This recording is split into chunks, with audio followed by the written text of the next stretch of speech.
अस्सलाम वालेकुम students, hopes all of you are fine and doing very well in your life.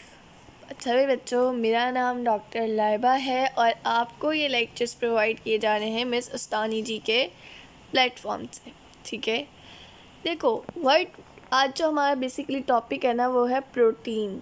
ठीक है, protein आपको कहाँ पे मिलता है? प्रोटीन आप जो घर में दालें खाते हैं, मीट खाते हैं, गोश्त वगैरह, इनमें मिलता है। और जो वर्ड प्रोटीन है ना, बेसिकली वर्ड प्रोटीशियस से लिया गया है, जिसका मतलब होता है फर्स्ट, पहला।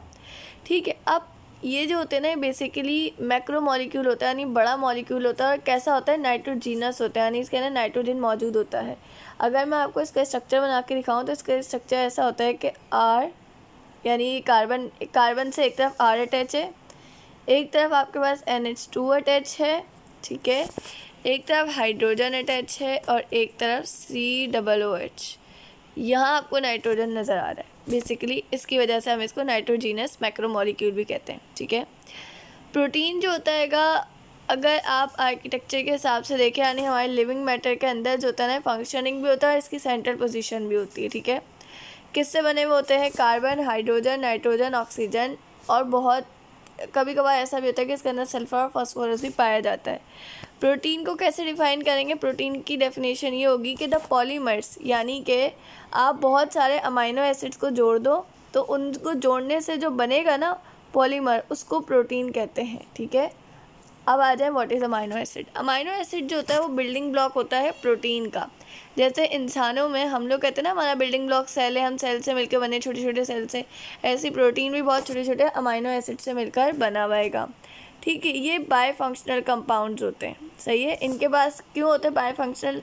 यानी कि एसिडिक भी होते हैं और बेसिक भी होते हैं। इस हिसाब से एसिडिक कैसे होते हैं कि इनके पास कार्बोक्सिलिक ग्रुप मौजूद होता है, कार्बोक्सिलिक एसिड होता है हमारे पास, और बेसिक ग्रुप मौजूद होता है अमाइनो। अब तक जो नेचर में हम लोग डिस्कवर कर चुके हैं 20 अमाइनो एसिड्स हम नेचर में डिस्कवर कर चुके हैं, जिसके अंदर से 10 जो है वो एसेंशियल होते हैं और बाकी सारे नॉन एसेंशियल होते हैं। अब वर्ड मिस नॉन एसेंशियल का क्या मतलब है, एसेंशियल का क्या मतलब है? जो हमारी body can only synthesize non essential 10 amino acid. जाहिर सी बात है, नॉन एसेंशियल का मतलब ये है कि जो इतनी ज़रूरत ना हो, जो हमारी बॉडी खुद बना सकती है अमाइनो एसिड। तो हमें, मेरा ख्याल है, हम उसके लिए तो किसी भी खाने पे डिपेंड नहीं करेंगे ना। लेकिन 10 अमाइनो एसिड ऐसे हैं जो हमारी बॉडी खुद नहीं बना सकती। उसके लिए हमें क्या करना पड़ता है? उसके लिए हमें ये जो दालें, सब्जियां, सब खाना होता है। और ये स्ट्रक्चर मैंने आपको इसका बना के दिखा दिया, ये MCQs में आता है, याद रखिएगा। ठीक है, ये इसका नाम है अल्काइल। अगर आप लोगों ने ऑर्गेनिक केमिस्ट्री को ढंग से पढ़ा है तो आपको पता होगा कि R जो है यहाँ पे CH3 भी आ सकता है, C2H5 भी आ सकता है, यानी मिथाइल इथाइल प्रोपाइल कोई भी ग्रुप आ सकता है। ठीक है, नाउ असल में फ़र्क ना इसी की वजह से आता है, जो R ग्रुप है ना, इसकी वजह से। अगर इथाइल लगा हुआ है तो ये अमाइनो एसिड तो होगा, लेकिन कोई और टाइप होगी। ठीक है, R क्या है? R जो है वो कार्बन एटम की चेन होगी। ठीक है, जब कंडेंसेशन होती है, मतलब कि हमारे पास ऐसा होता है कि हमारे पास एक अमाइनो एसिड जब दूसरे अमाइनो एसिड के साथ मिलता है ना, तो एक अमाइनो एसिड अपना OH ग्रुप रिलीज़ करता है और दूसरा अमाइनो एसिड अपना हाइड्रोजन ग्रुप रिलीज़ करता है। ठीक है, यानी कि जब दो अमाइनो एसिड आपस में मिलेंगे ना तो क्या रिलीज़ होगा? वाटर रिलीज़ होगा। और इस प्रोसेस को हम लोग कंडेंसेशन कहते हैं।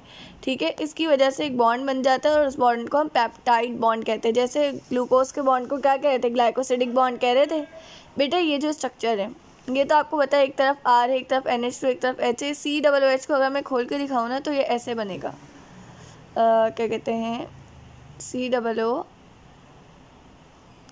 ऐसा स्ट्रक्चर बनेगा आपके पास। ठीक है, तो इसका ना ये OH निकल जाएगा और ये जो अमाइनो है ना, अगर मैं इसको खोल के दिखाऊँ तो ये आपके पास कुछ ऐसा स्ट्रक्चर होगा।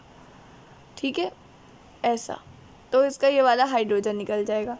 यही प्रोसेस आपको यहाँ पे दिखाया हुआ, अगर आप देखें तो ये आपके पास एक अमाइनो एसिड है, ये इसका OH, और ये दूसरा अमाइनो एसिड है, ये इसका H।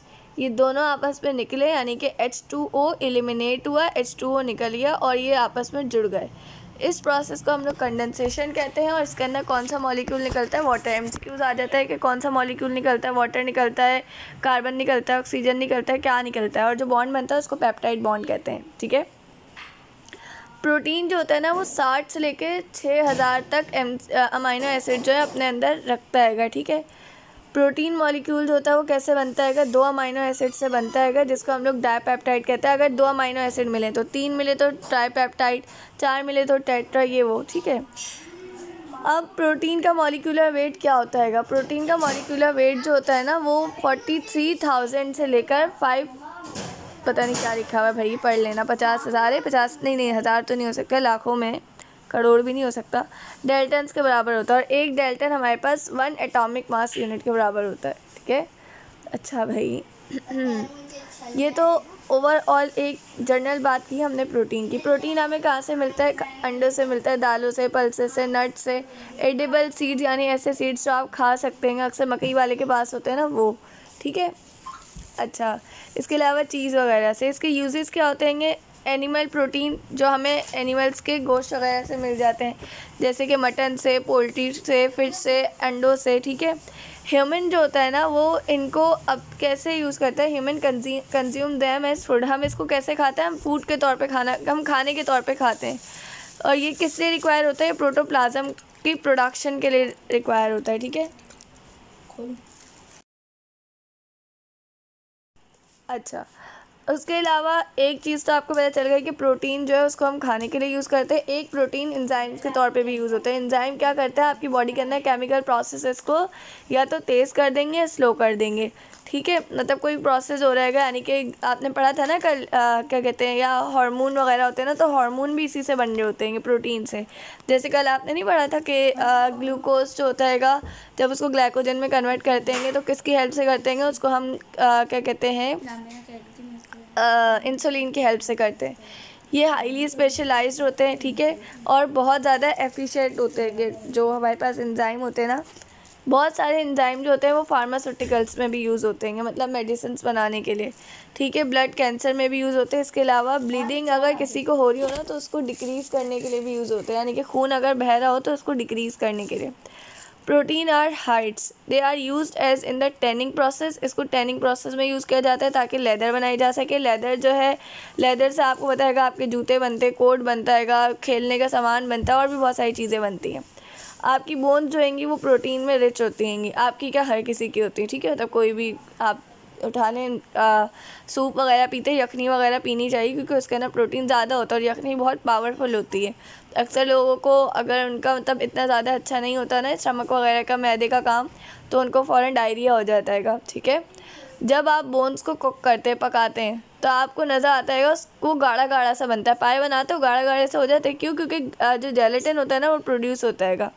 बेकरी फूड्स होते हैं, बेकरी के जो गुड्स होते हैं वो सब जेलेटिन वगैरह से भी बनते हैं, ठीक है। इसके अलावा पल्सेस, बीन्स, लीग्यूम्स, इन सब में हमारे पास प्रोटीन मौजूद होता है और इन सबको हम एज आ फूड के तौर पर यूज़ करते हैं। आपके पास कुछ पिक्चर्स हैं, इनको गो थ्रू कर लेना इंशाल्लाह। अब हम लोग अगले लेक्चर में पढ़ेंगे लिपिड्स को। तब तक अपना ख्याल रखिएगा, मुझे दुआ में याद रखिएगा। कोई मसला हो, कन्फ्यूजन हो, आप व्हाट्सएप पे पूछ सकते हैं। अल्लाह हाफ़िज़।